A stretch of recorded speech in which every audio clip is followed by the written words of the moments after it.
반갑습니다. 예. 마스크를 벗나요? 아니면 네. 한번 기도하겠습니다. 사랑해 주님 감사합니다. 오늘 하나님이 또 사랑하시는 또 귀하게 쓰시는 이 새창조교회에 하나님 부족한 종을 세워주시고 하나님의 말씀을 대언하게 하신 것 감사를 드립니다. 하나님, 이 시간 담임 목사님 주님께서 붙들어 주시옵시고 그 삶에 또 그 사역 위에 하나님께서 늘 함께 하셔서 교회를 이끌어 가시고 또 성도님들에게 또 말씀을 전하실 때 부족함이 없는 귀한 목사님 되어질 수 있도록 주님 축복하여 주시옵소서. 하루속히 빨리 쾌차하셔서 하나님 주님께서 세우신 단상에 세워주셔서 하나님의 말씀을 힘있게 전하실 수 있도록 주님 축복하여 주시옵소서. 이 시간 말씀을 전합니다. 부족한 종을 세워주셨사오니 부족함이나마 하나님께서 들어 사용하여 주시옵시고 전하는 자나 또 듣는 자에게 하나님의 은혜가 더하여질 수 있도록 이 시간 주님께서 역사하여 주시옵소서. 모든 것을 주님께 감사를 드리며 거룩하신 예수 그리스도 이름으로 기도드립니다. 아멘.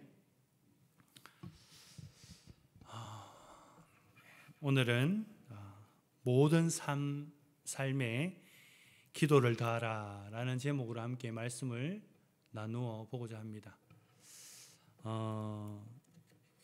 우리나라에서 커피숍이라고 하면 가장 먼저 떠오르는 곳이 어디일까요? 네? 저는 봄봄이 나올 줄 알았습니다. 예. 저는 봄봄을 좋아합니다. 싸잖아요. 예. 싸고 좀 맛있더라고요. 저는 거기가 맞더라고요. 예. 뭐 백다방이나 맞죠? 예. 맞습니다. 여러 곳이 있겠지만 최강은 스타벅스입니다. 예. 별다방이라고 하죠. 예. 스벅이라고도 합니다. 예. 이 이름은 소설 모비딕에 나오는 그 등장인물을 따서 만든 이름입니다. 스타벅스가 1971년에 시애틀에 있는 세 사람이 함께 동업을 해서 그 스타벅스를 만들었다고 합니다. 최초로 시작했다고 합니다. 처음에는 원두를 갈아서 그냥 뭐 커피 똑같이 그렇게 판매하고 했었습니다. 별 다른 차이가 없었습니다. 그런데 1982년에 사업가였던 하워드 슐츠라는 사람이 있었습니다. 그 사람이 함께 들어오면서 많은 변화가 있었습니다. 이탈리아 인식으로 또 여러 가지 감성과 색깔을 더하면서 스팀 밀크 또 그리고 에스프레소, 드립 커피 이런 것들을 가져와서 많은 사람들에게 알리고 또 차별을 두었더니 많은 사람들이 좋아했다라고 합니다. 영향력이 있었습니다. 좋은 소문이 났습니다. 스타벅스 잔의 커피를 보면 그 언어가 이탈리아어입니다. 그래서 커피의 모든 모양이나 차별되고 해서 경쟁력이 있었고 잘 팔리게 되었습니다. 지금도 많은 사람들이 스타벅스를 찾습니다. 별다방을 찾습니다. 차별화된 커피들이 나와서 독특한 커피 그 맛이나 이런 것들이 있어서 사람들이 찾습니다. 좋아했습니다. 맛도 있었습니다. 현재도 많은 사람들이 찾고 있습니다. 그런데 다른 곳보다 스타벅스의 커피가 예전처럼 맛있을까요? 다른 곳보다 독특한 향을 낼까요? 아닙니다. 결론은 아닙니다.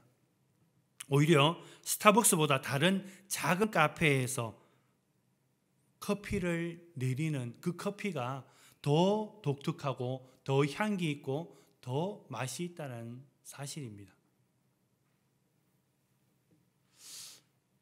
여기 스타벅스 관계자가 계시면 정말 죄송합니다. 예, 주식이라든가 어떻게 몸을 담고 계시는 분 안 계시죠? 맛도 그렇게 별로입니다.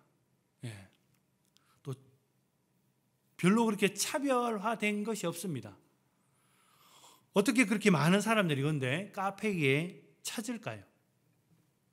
젊은 사람들 보면 스타벅스가 독점을 하듯이 그렇게 젊은 사람들이 많습니다.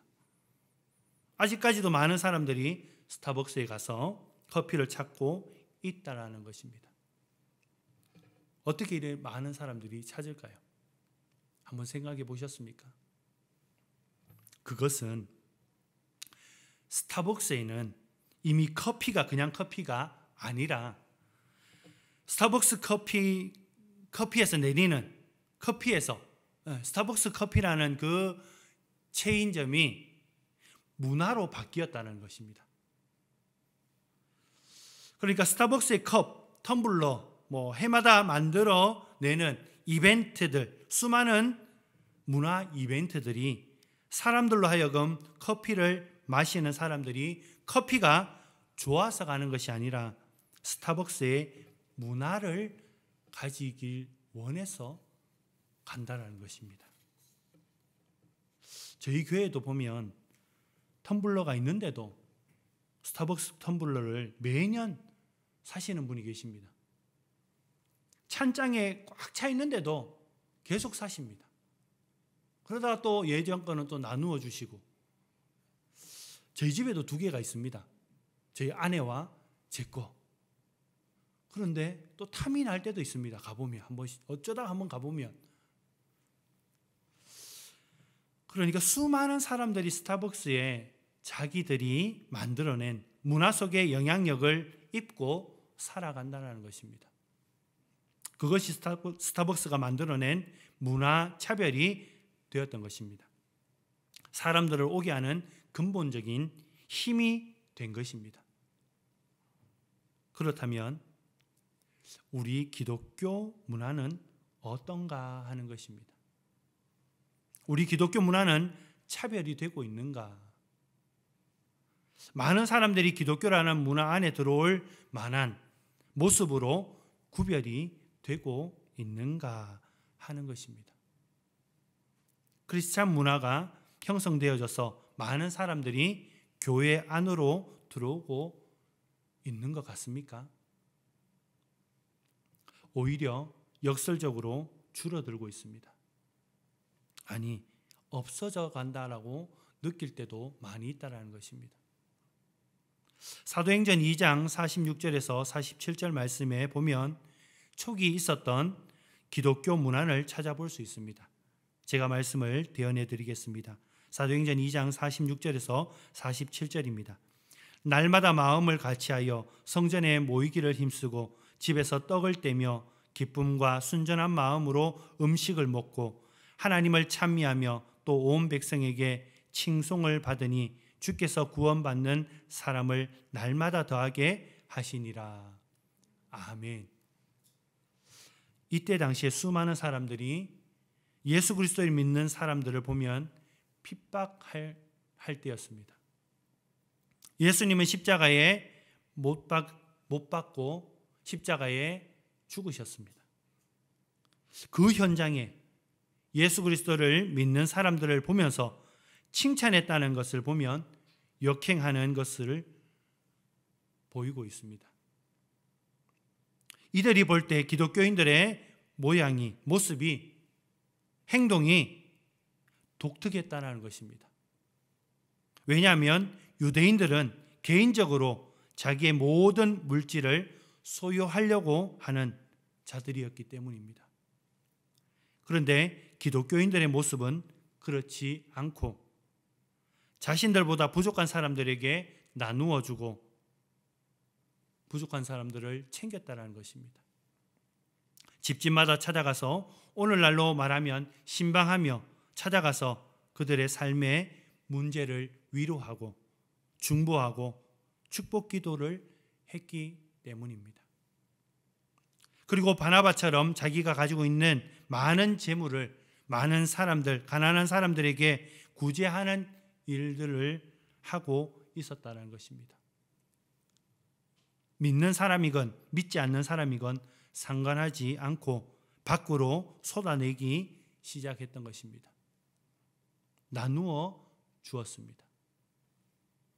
유대인들이 그동안 보지 못했던 일들을 하고 있었습니다. 이것이 바로 교회 문화였고 기독교인들의 문화의 출발이 되었던 것입니다.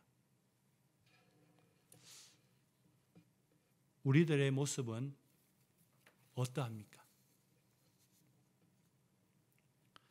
코로나를 지나가면서 우리는 밖으로 시선을 두는 것도 중요합니다. 내일도 우리가 자고 일어나면 확진자의 숫자가 늘어나면서 민감해하고 또 위기의식을 느낄 때가 있습니다. 불안합니다. 서로 조심하고 배려하는 것이 필요합니다.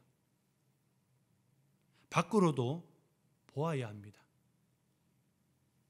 하지만 우리 안에, 내 안에 내가 정말 붙들고 있어야 하는 것, 우리가 정말 누리고 살아가야 하는 것, 기독교 문화에 내가 얼마나 민감하게 반응하고 있는가, 기독교 문화에 얼마나 민감하게 생각하고 있는가라는 것을 우리는 생각해야 됩니다.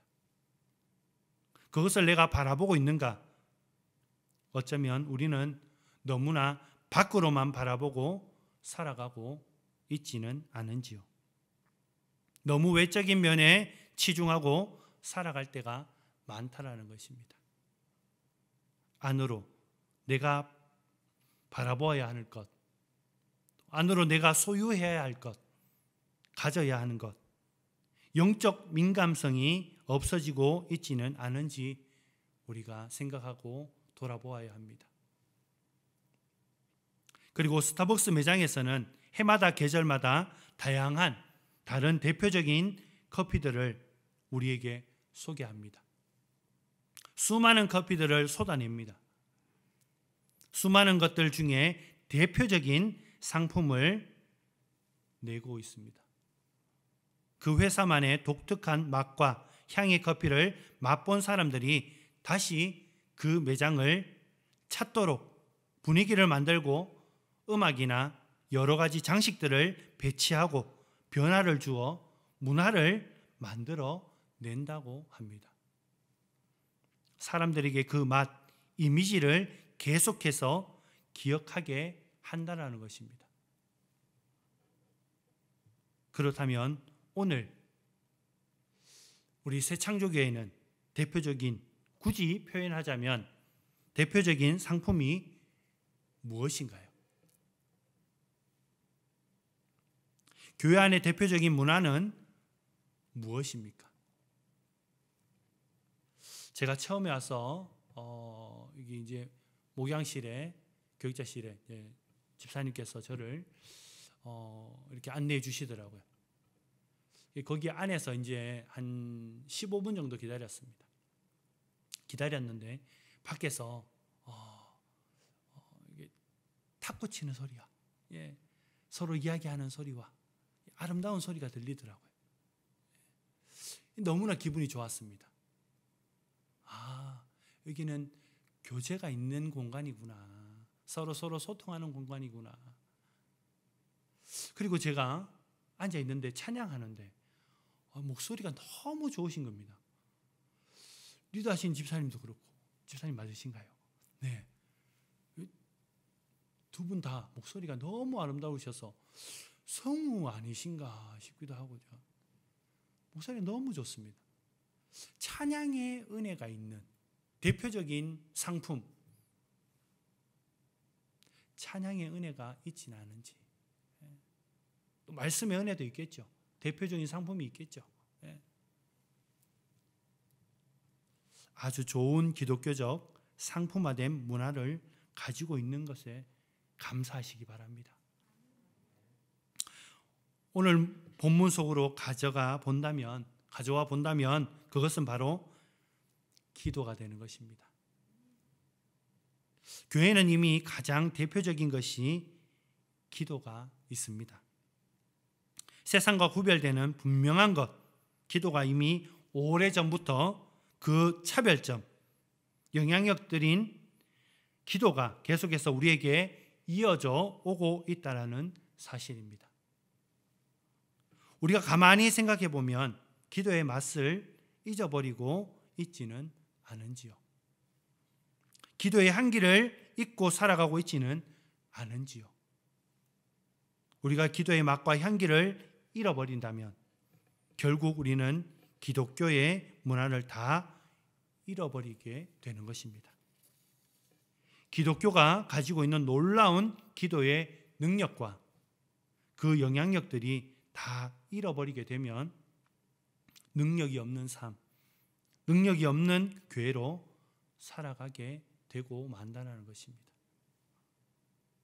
그렇기 때문에 기도는 교회의 독특한 믿음의 양식이 되어야 합니다.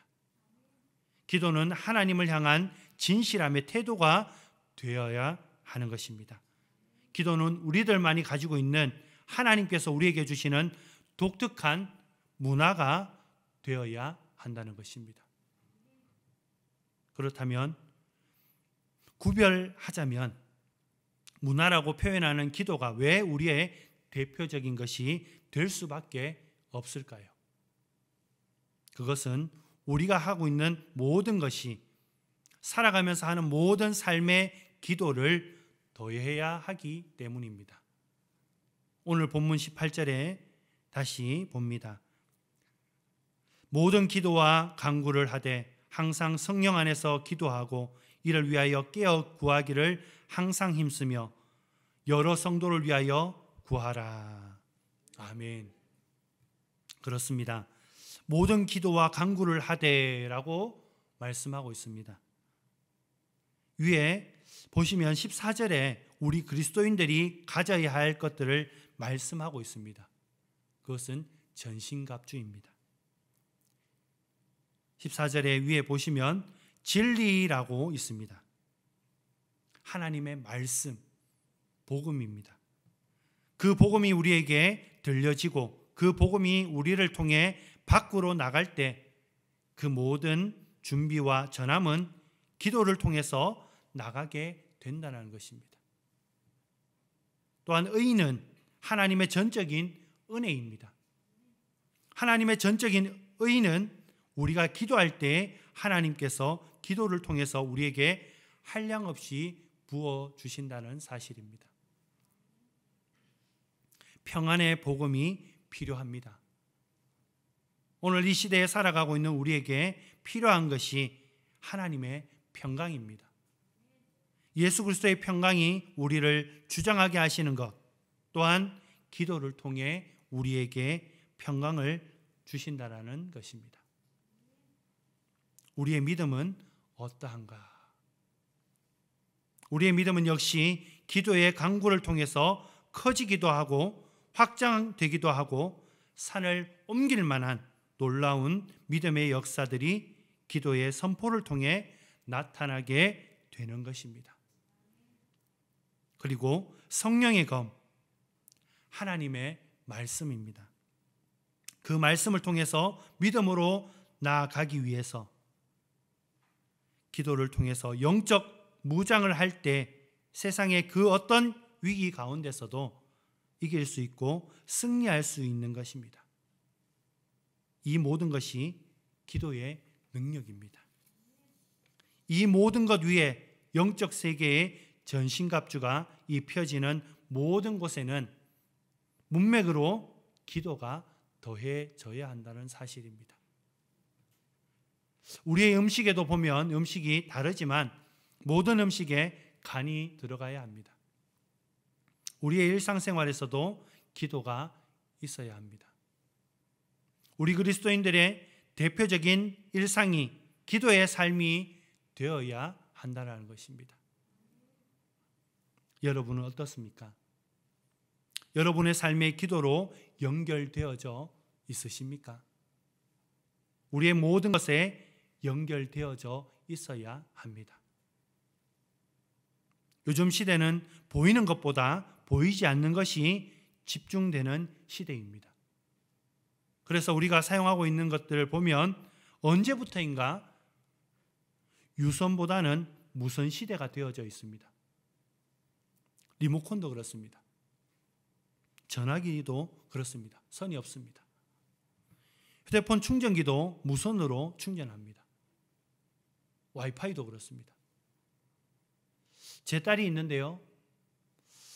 커피숍에 가면 1년에 두 번 정도, 한 번 내지 두 번 정도 데려갑니다. 문화를 체험하게 하기 위해서 데려갑니다. 가면 와이파이를 찾습니다. 제일 먼저 찾습니다. 데이터가 없으니까 제일 먼저 와이파이가 번호가 어떻게 되는지 찾습니다. 무선으로 블루투스를 연결합니다. 모든 것이 보면 보이는 선보다 보이지 않는 선이 얼마나 잘 되어 있는가를 찾게 된다는 것입니다. 우리의 영적인 문제도 동일합니다. 기도도 동일합니다. 기도는 우리가 생각할 때 우리가 입술로 고백하기 때문에 보이는 것에 종종 집중하게 합니다. 우리 하나님께서 우리가 보고 기도하는 것, 구하는 것보다 하나님께서 우리에게 보여주시고자 하시는 세계가 더 크다는 것을 우리는 기억해야 합니다. 그렇기 때문에 우리의 기도가 왜 세상과 함께 차별이 되어야 될까요? 그것은 보이는 세계를 바라보는 것이 아니라 보이는 세계를 넘어서 보이지 않는 하나님의 세계를 바라보고 경험하고 기도하기 때문입니다. 보이지 않는 것들을 열어주시는 하나님이 기도를 통해 부어주시기 때문입니다.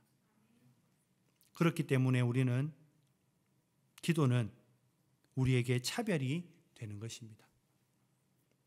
그러면 왜 그리스도인들이 이 대표적인 기도가 우리에게 종종 사용되지 못하고 있을까요? 그것은 우리가 기도할 때 현재의 기도를 하지 않고 과거에 매여 살면서 과거의 기도를 하기 때문입니다. 출애굽기 14장을 보면 우리가 알고 있는 출애굽 이후에 홍해바다가 갈라지는 놀라운 역사를 보게 됩니다.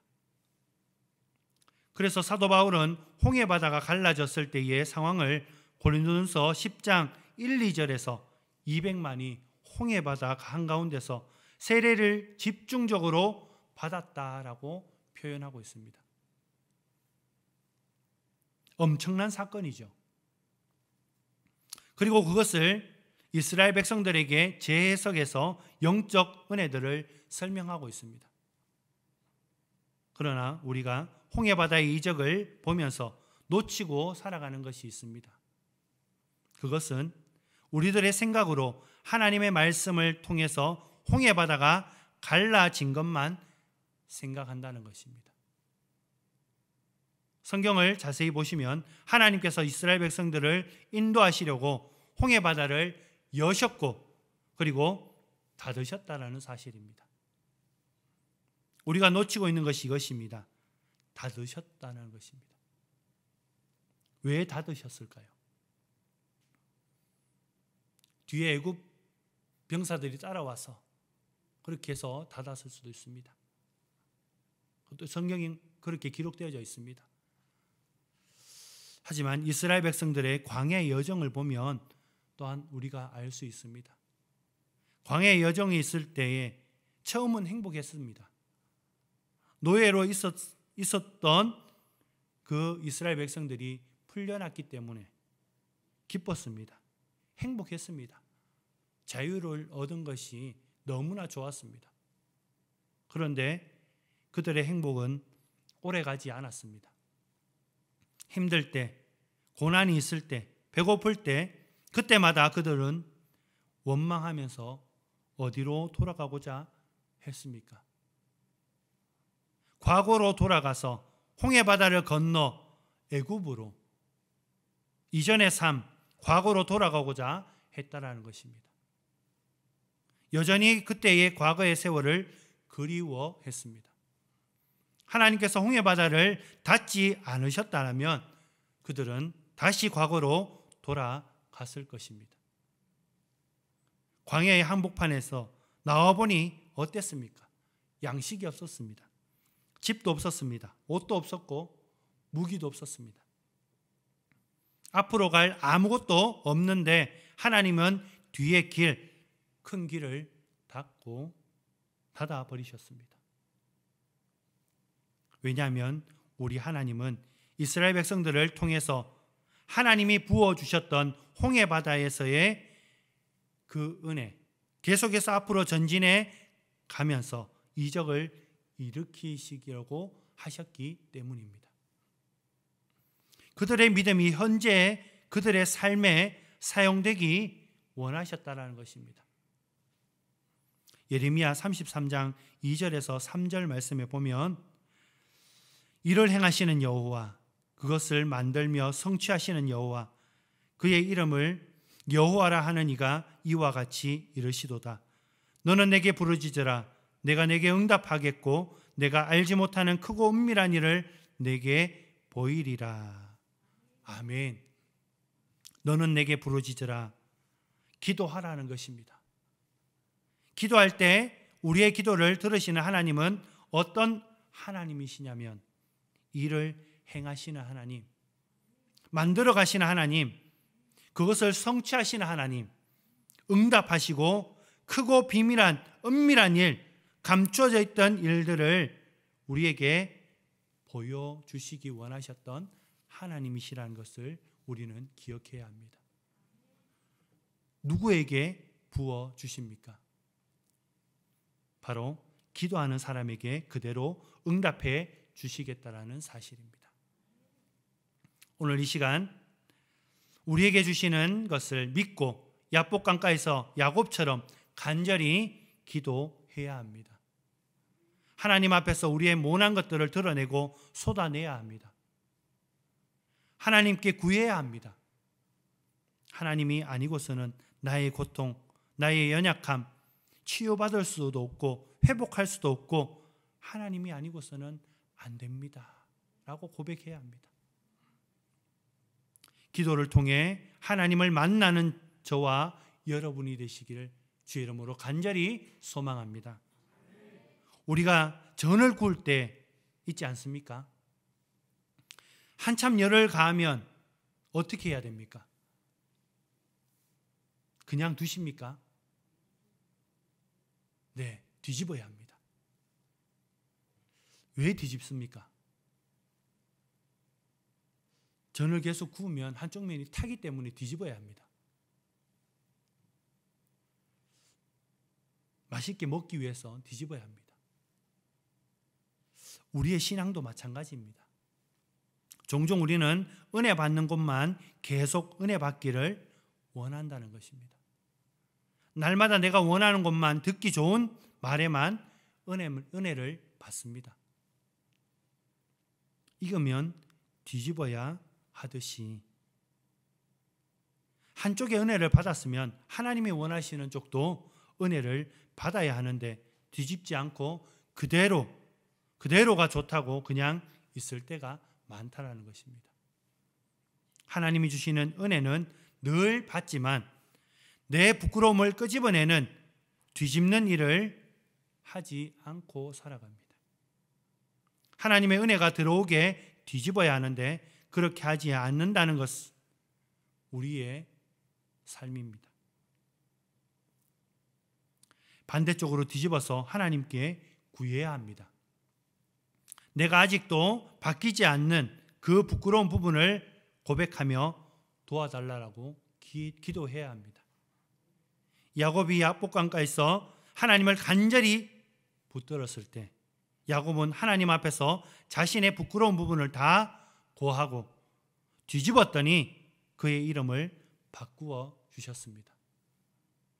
내 중심적으로 발 뒤꿈치를 잡고 사는 인생에서 이제는 이스라엘로 하나님이 지배하시겠다라는 것입니다. 하나님이 나를 잡아 주시겠다라는 것입니다. 하나님이 함께 하시는 삶으로 바꾸어 주시겠다라는 것입니다. 저와 여러분도 정말 부끄러운 곳, 정말 은혜 받아야 할 곳으로 뒤집으시기 바랍니다. 그럴 때 하나님의 놀라운 은혜가, 통치가 시작될 것입니다. 그러면 우리가 다시 기도의 자리에 바로 선다면 우리는 날마다 우리의 신앙을 점검해야 합니다. 출애굽기 30장 7절에서 8절에 보면 아론이 아침마다 그 위에 향기로운 향을 사르되 등불을 손질할 때에 살을 찌며 또 저녁 때 등불을 켤 때에 살을 찌니 이 향은 너희가 대대로 여호와 앞에 끊지 못할지며. 아멘. 아론이 아침마다 저녁마다 성소에 들어가서 성도들이 말하는 기도가 향기가 잘 타고 있는지 아침 저녁으로 점검했다라는 것입니다.